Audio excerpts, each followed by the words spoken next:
New details are out from an official autopsy report on Michael Brown, the unarmed black teenager shot by a police officer on August 9th, setting off waves of protests across Ferguson, Missouri. With more on these new details, we're joined by WSJ reporter Ben Kesling, who's been covering this story since the summer.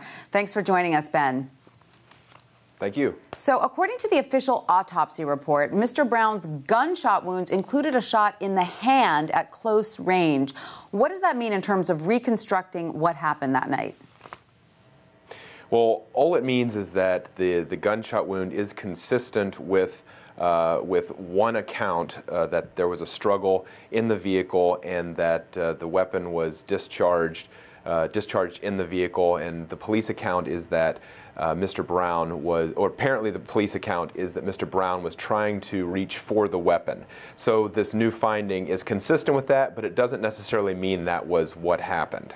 Now, a friend who was with Mr. Brown that night gives a different version of events, correct? There are a number of different versions of events out there, you know, as I said, even the new autopsy findings just show that it's consistent with one of the versions of events that the police have put out there. But there are a number of competing versions, and nothing has been definitive at this point. All right, and this news comes on the heels of Missouri Governor Jay Nixon's creation of a Ferguson commission. Can you tell us the purpose of the commission?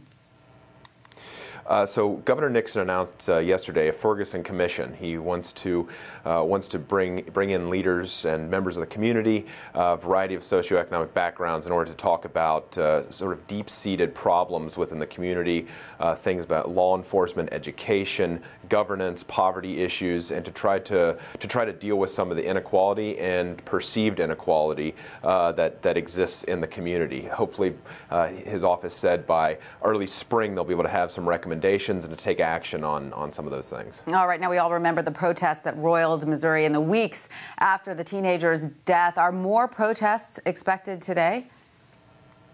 Well, there's a group called Ferguson October, which has been planning protests during the entire month of October.